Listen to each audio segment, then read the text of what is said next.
This is the Giraffes Don't Eat Steak podcast, a show that brings you marketing stories, tips, hints, and much more.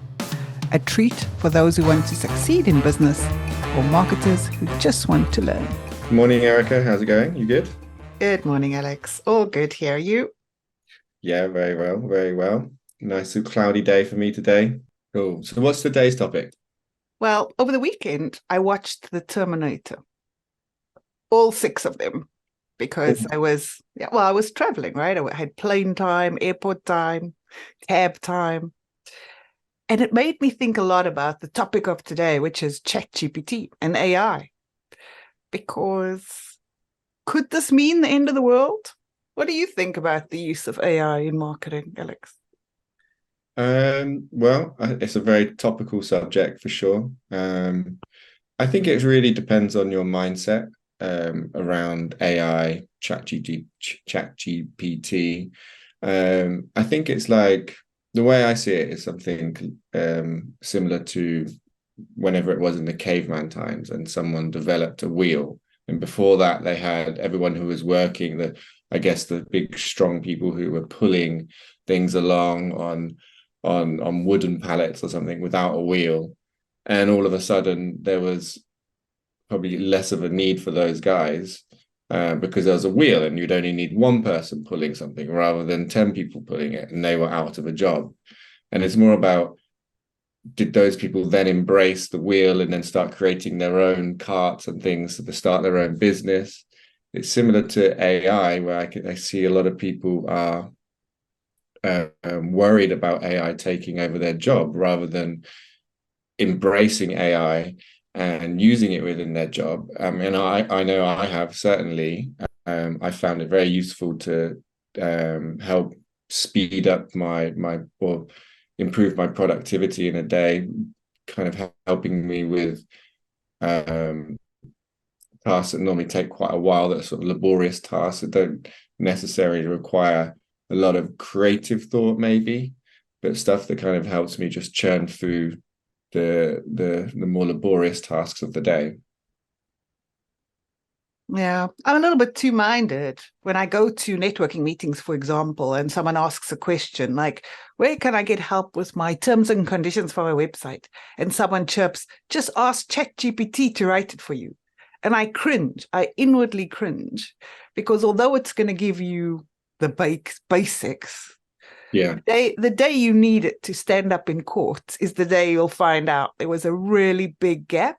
And that's when an expert actually reviewing that for you and making sure it stood up would have been much better use of your cash or non-cash, right? In this instant, because it's free. So that's why everyone's heading there. So there are times when I think, yes, awesome.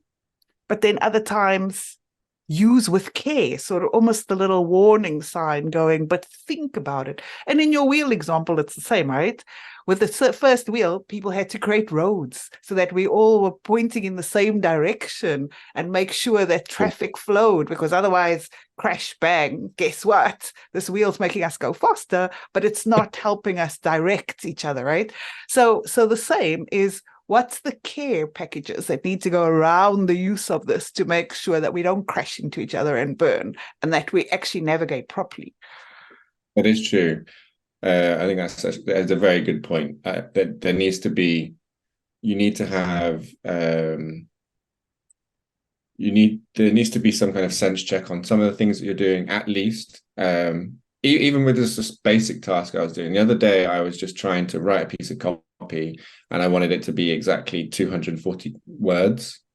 I asked ChatGPT, how many words is this piece of content that I've done, whatever. And normally you can use Word, right, to count the words, and that is accurate. But I just thought I'd just chuck it in there, because I actually wanted ChatGPT to help truncate it a little bit and give me 230 words. So just to reduce it by 10 words. And that's an example why I do use ChatGPT, is to kind of do those smaller tasks that can probably take maybe 20 minutes to think about, but if you give it to them, it'll do it in 30 seconds. Anyway, it came back and was giving me an incorrect word count. Wow. Because I knew it was 240 words, because I put it into Word, then I put it into ChatGPT. I really struggle with ChatGPT. It's really difficult to say. And I wanted it to go to 230 words. So then it created one for me, and then I put it into Word to check it, and it wasn't correct. It wasn't 230 words. And then I asked ChatGPT. I said, I just put, obviously I don't know why, but I asked ChatGPT, I just put this into Word, and you said it was 230 words, but Word has told me it was 235 words or something, and it said, "Oh, I'm very sorry for that miscalculation. I hope I didn't cause you too much inconvenience." Blah blah blah. No, that's it. I mean, a count is pretty. You'd think it could do a count properly, right? Yeah, it didn't. That's It not didn't. hard. Yeah, it didn't, and I was very that. So that happened to me last week, and then that really kind of made me think a little bit more. Okay, there is a tendency if you're using something over and over and over again to start becoming complacent with the accuracy of things like that, right? So I'm now really, really wary of everything. I think even any information that you pull from GPT, you have to be very careful for, especially because I think the last update was, I think, August 2021 or something. Yep. Something like that. So it's database that it works on, because it doesn't search the internet, it just searches its database. Yeah. So it's already 3 years out of date or whatever, nearly. So there are you have to be cautious, yeah. No, I absolutely agree with you. I asked ChatGPT, are you the next Skynet? Obviously fresh from my Terminator days.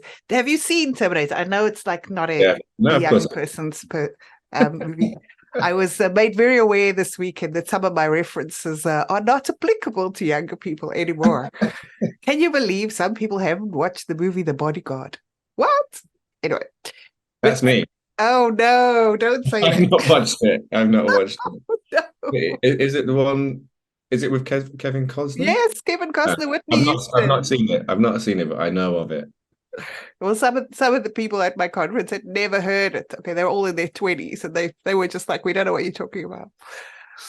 Anyway, so I asked ChatGPT, are you the next Skynet? And this was its answer. No, ChatGPT is not the next Skynet. Skynet is a fictional super intelligent AI from the movie series Terminator. On the other hand, ChatGPT is a language model developed by OpenAI.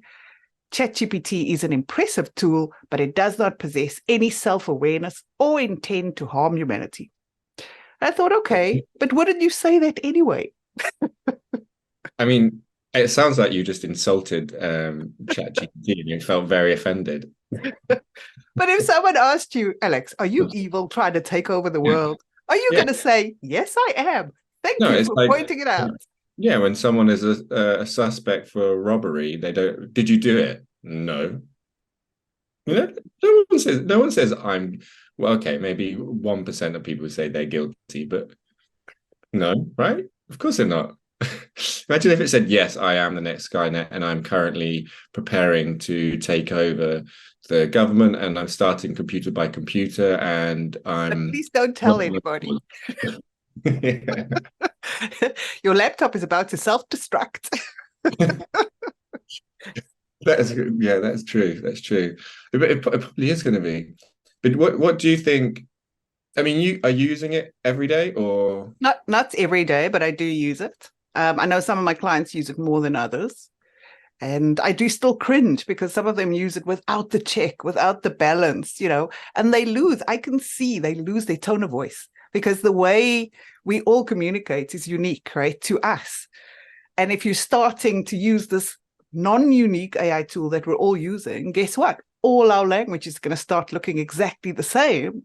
And we're going to lose some of the nuances, some of the South Africanisms I throw in. ChatGPT is not going to get. Maybe it'll learn it over time. That's kind of the theory as it gets used to my way.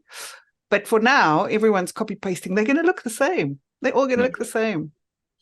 Yeah, that's true. I've been trying to use it because you can now create the history within ChatGPT. So I've been trying to, I guess, teach it to help me craft a few items a little bit quicker.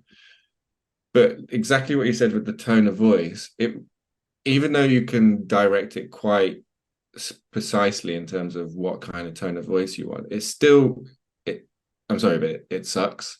It really does not. It really does not do it. I think like one example, I tried to write a post. I was asking it to be kind of casual, kind of quite informal, as though you're having a conversation with, like, it's like two 30-year-olds having a conversation, just in someone's living room or something like that.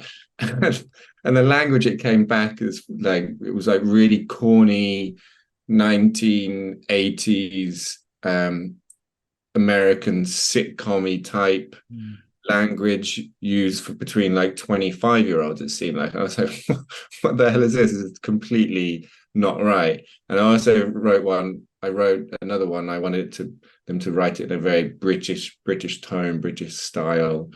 And it just kind of goes to the real classic, like, oh, hello there, good boy, that kind of thing. It's like, it was very, very hard to get the right tone of voice. Actually, I think almost the hardest thing is to describe a tone of voice.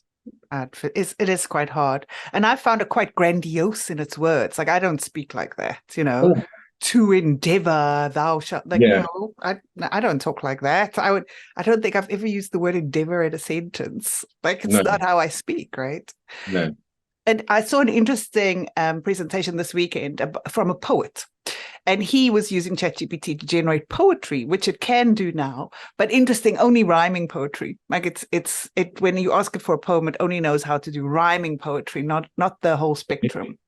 But it begs the question then, how do you know if a poet writes a poetry book that any of it is his?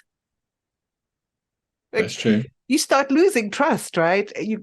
Are we suddenly going to get this plethora of books out now? People just spouting books left, right, and center because ChatGPT wrote it in 5 minutes, and they can all go and say, "Hey, here's my new book. Here's my new book." My daughter is writing; she's in her GCSE year this year, and she says people are using ChatGPT to do their homework. I can imagine.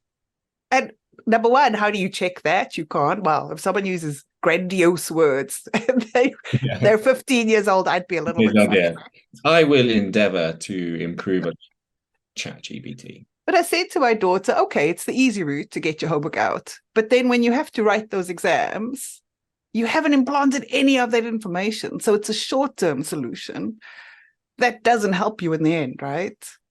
But we need to think about these things. And how do we, already, I'm a part-time exam invigilator, and already just to make sure kids don't cheat in exams is so manual, right? We have to walk up and down and watch them. I was thinking the last time I did it, why can't we just put a camera in the room, right? And just have someone watching a camera instead of physical people walking up and down. Yeah. But you can be clever. We've all seen the movies where you avoid the camera, you move your body in a certain language. So that's why. But now, it's just getting harder and harder to validate work as being your own.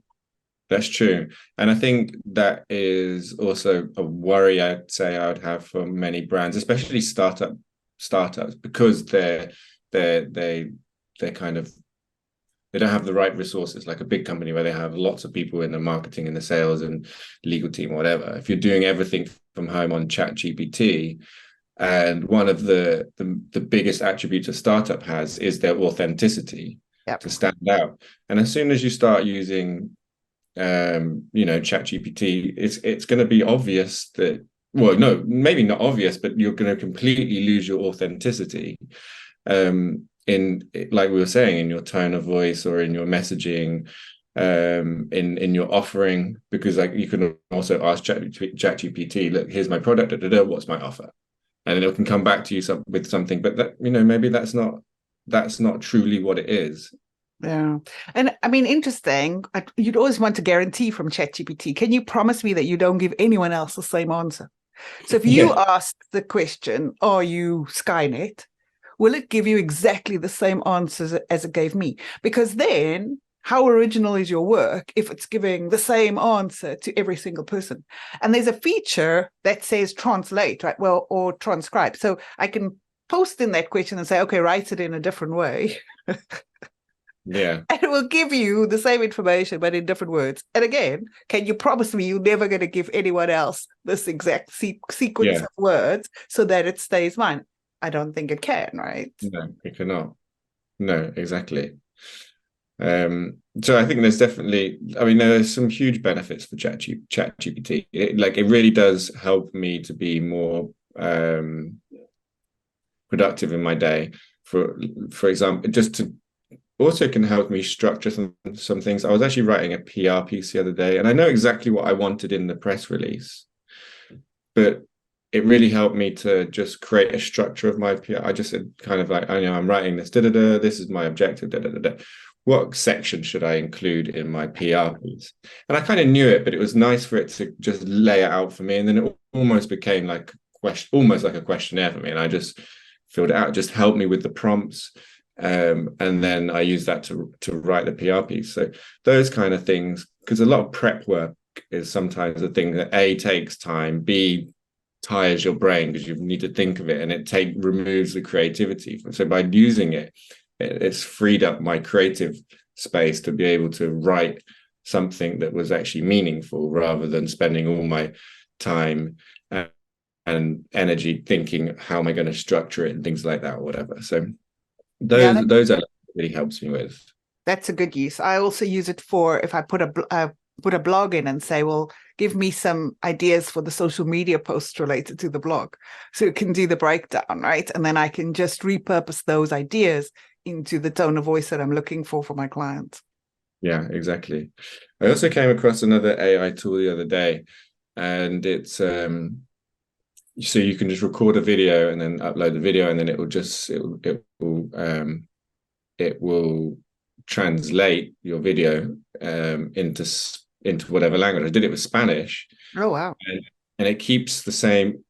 I'll send you the video in a minute, and it's got me speaking at the beginning and then me speaking second, and it keeps my tone of voice, keeps my tone of voice.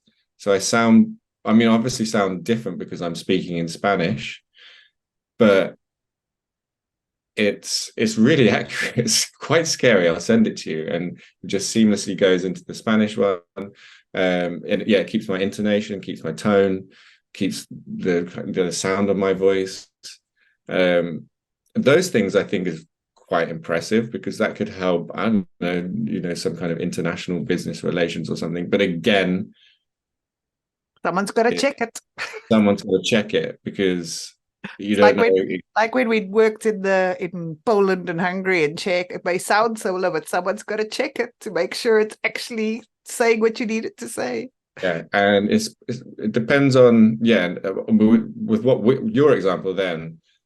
That was even more critical that we got it right because that was from a marketing perspective. That was a marketing script. Yeah. Because one word can make a huge difference. So that is even more critical than getting it right. But I mean, I guess it's both critical. But yeah, it comes to that point of it's fantastic, but you don't necessarily know the final output is exactly what you wanted, right? If it's not checked. Well, I think it's here to stay, whether we like it or not.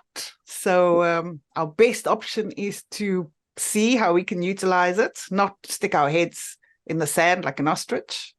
Yeah. But make sure we put the checks and balances in place to keep our authenticity, keep our creativity, and keep spreading the message we want to spread. That's true. And don't let ChatGPT tell you that giraffes eat steak, because they do not. Absolutely. Well, awesome chatting to you, Alex. Yeah, you too. We'll talk again soon. All right. Cheers. Bye-bye. That wraps up this episode of Giraffes Don't Eat Steak. Thanks for joining us. I hope you found value in our discussion and got some new ideas to apply to your own business. Tune in next week for another round of marketing insights and inspiration. If you enjoyed this episode, please leave us a review and subscribe on Apple Podcasts, Spotify, or wherever you listen to podcasts. We appreciate you listening. Catch you next time on Giraffes Don't Eat Steak.